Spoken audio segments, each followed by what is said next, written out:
that while we agree that this meeting is now no longer the formal structured meeting as we agreed, we should take a number of things from this meeting and the way things happened this afternoon with us. I think the first thing, comrades, is, and Comrade Spoo has dealt with it, so I'm not going to belabor that point. We need to keep time. I understand that we are faced with money issues, we are faced with resources in terms of transport, but we need to keep time if we want to be successful. Because I'm looking at the way in which our numbers have grown now. If we had these numbers right at the beginning of the meeting, we may have decided to continue with the meeting as it was. But we have agreed now that we're not going to do that. So, comrades, the first thing from that is we need to reschedule another meeting, and it cannot be too long from now. I would suggest that we need to reschedule another meeting either in the middle of this coming week on Wednesday or at the latest next week on the weekend. And I also want to suggest that each one of us, as we are present here, must make it our responsibility to make sure that fellow comrades are coming, so that we can have what we wanted this meeting to be, which is a general meeting. We called this meeting a meeting of crisis. And we must treat it as such, comrades. But we also called it a meeting for unity. What is very important is that we, as those who are concerned about the situation that our organization is in, and those of us who are concerned about the fact that the ANC is being destroyed by the current leadership, need to understand the urgency of the situation, and that we need to act now. We can't wait and keep on postponing. And we can't have excuses why we are not acting because we don't have resources or because we are divided in 3 different groups. We need to come together. So that's the second point I wanted to bring, comrades. It is a crisis and we need unity. Comrade Spoo, there was a request that I just summarize what I was going to say, and I'm not going to do the whole input because that must wait for the next meeting. And I also want to emphasize that General Mutau is here. General was going to give us an input on the turnaround strategy 2025. Perhaps after I've spoken, he can also give us a short summary of that. But comrades, the first thing we need to understand is the crisis that we are in now is a crisis that has been in the making for a long time. It didn't happen yesterday. What we have to understand is that this crisis goes back to the manner in which we entered negotiations with the apartheid regime in the first instance, and the manner in which the African National Congress, as the preeminent liberation movement, came back from exile. We have to understand that we were put in a particular situation which was pre-planned for us. We mustn't underestimate how that was done. We mustn't underestimate the initial engagements that there were between the leadership of the African National Congress, even when the ANC was still in exile, and even when President Mandela and the other political prisoners were still in prison, with the apartheid regime and the forces of white monopoly capital. We must understand that already in that process, we were being pushed in a certain direction, and we were being compromised in that situation. Those compromises started, comrades, from the first meeting that the leadership of the African National Congress had with the captains of industry and of white monopoly capitalism, where certain parameters were set up for follow-up meetings. Some of those meetings, which happened in London, with the captains of industry from white monopoly capitalism. We need to understand that it was no coincidence that at the meeting at Davos, where President Mandela went, after he was released from prison, and suddenly our commitment to nationalization and our commitment to a fundamental transformation of our country, and also the issue of the return of the land, the nationalization of the major industries, the mines, manufacturing industry, etc., was suddenly dropped. It was not suddenly dropped, comrades. It was in the making because of those meetings that happened beforehand. It was also no coincidence that our current president became our main negotiator. It was planned. Let us be clear that President Ramaphosa was sent to come and deliver a particular outcome through the negotiations. And that outcome was that white monopoly capitalism will remain in control and that this economy will remain in the hands of those who were already in control of the economy before 1994. That was the task that President Ramaphosa had. He was a sent agent, and he had to do that. And comrades, we need to acknowledge that he delivered well for his masters.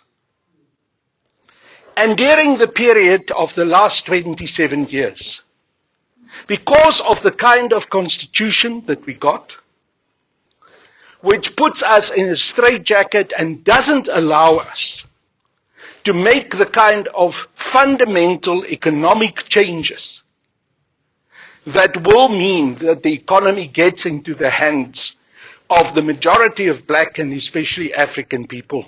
We are 27, 28 years into this new democracy, and we have not seen fundamental change. In fact, comrades, things have become worse. Because what happened at Nasrec in 2017 was a very deliberate process of making sure that we would not have what the white monopoly capitalists experienced as a diversion from their plan when President Jacob Zuma came into power. That was for them a nightmare. And they worked day and night to make sure that he would be removed and that we would return to the original plan that they had. They succeeded at Nasrec.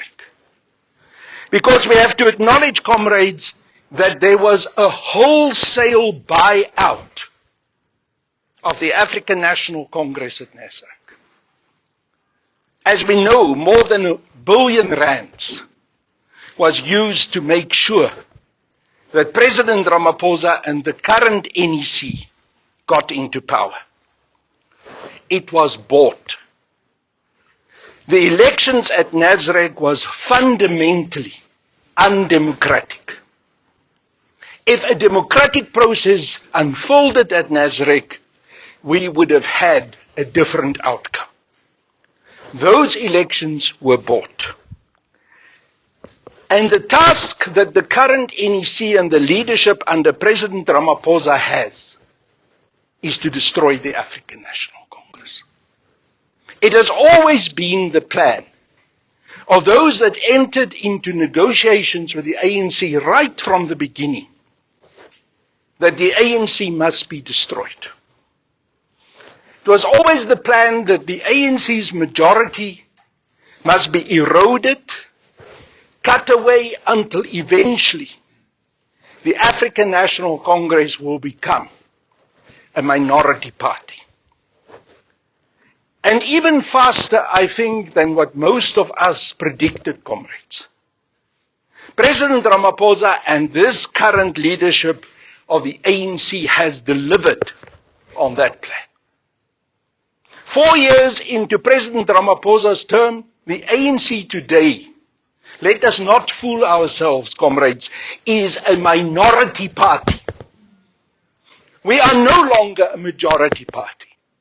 We only have, let's be honest, 46.4% of a vote, of which only 20% of the registered voters voted. That's the reality. So the ANC is in the process of being destroyed. And when we look at the conduct of President Ramaphosa and those national office bearers around him, they're happy with the situation. They don't think there's anything wrong.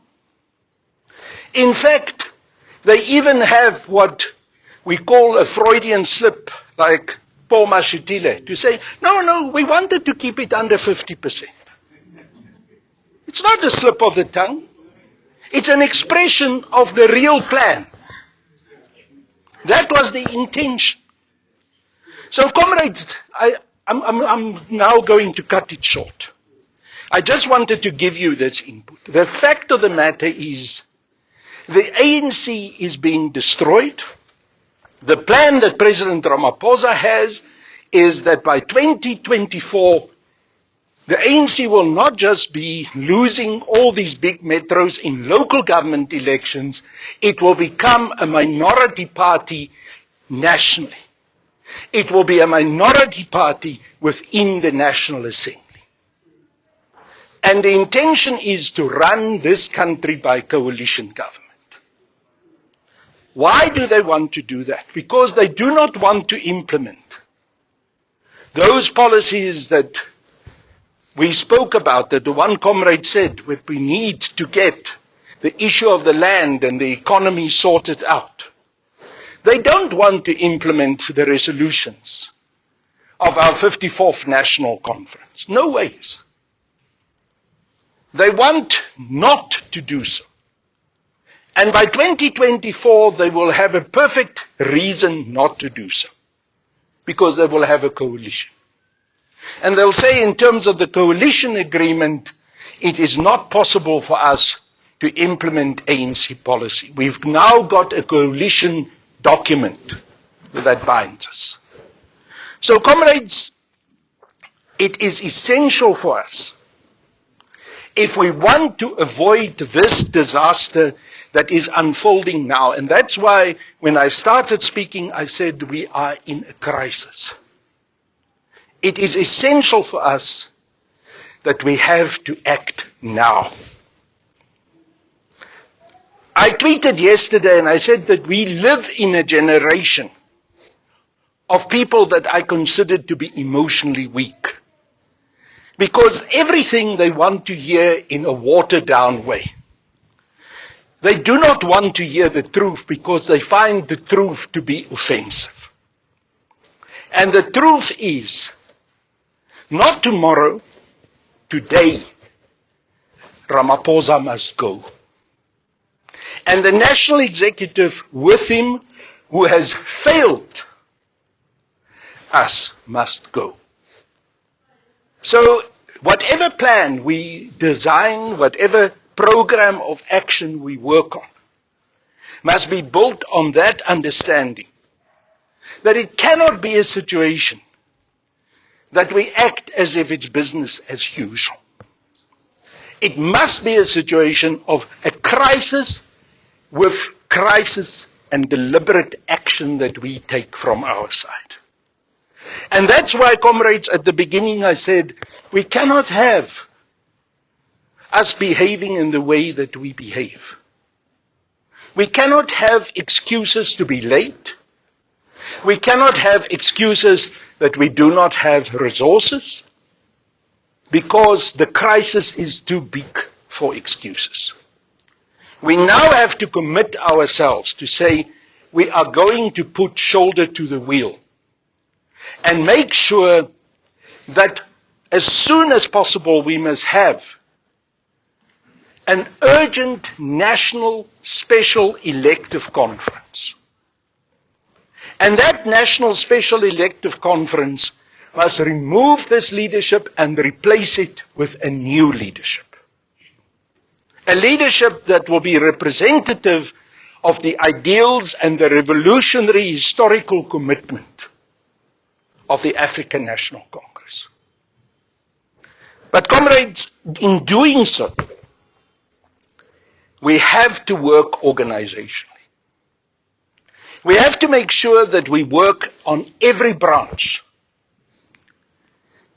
I like the work that has been done by the comrades at Dorf and Niembe, going to the zones to engage with the zones and make sure that there's an understanding of this history and this crisis that I've just explained. So when I make a call and other comrades make a call that Ramaphosa must go, all of us must push that. And all of us must push that we now must get enough support within the structures of the ANC so that we can call an urgent national elective conference. I was very impressed with Comrade Dakota when he said very clearly, we have failed. As an NEC, we must acknowledge that we have failed. He was not talking the kind of hot air and the rubbish that Mbalula was talking. He was not trying to find excuses. He was straight. So what we need to do now is we need to have that process of getting enough support within our structures, and we need to take it on ourselves to go to those structures and work the structures so that we get rid here on a regional basis of the regional executive committee, because they failed us. We need to get rid in Gauteng of the provincial executive committee, because they failed us. But ultimately, we need to get rid of the National Executive Committee and of Cyril Ramaphosa.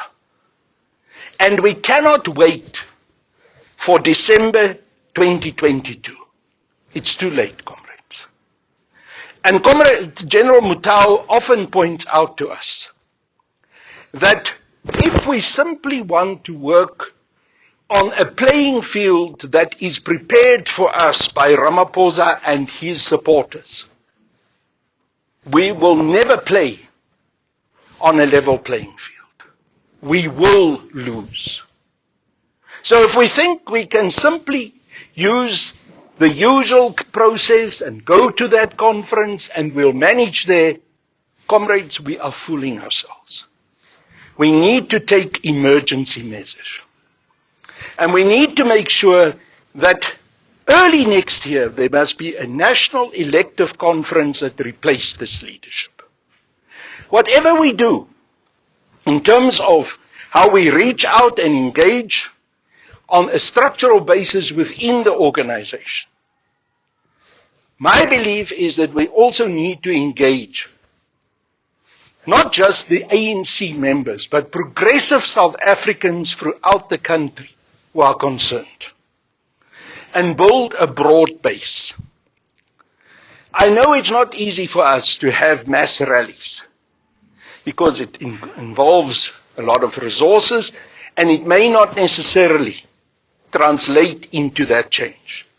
But we need to have an open mind, comrades, to any organizational processes, perhaps even including mass rallies, to mobilize as much people as possible so that we can deliver within the ANC an overwhelming majority that says now this NEC and this president has to go.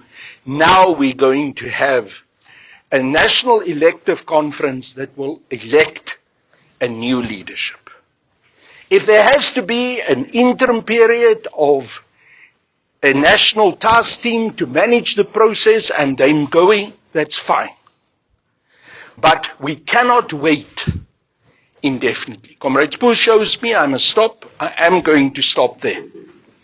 But that is the background, comrades, and that is, I think, the intention with which we need to go to our next meeting.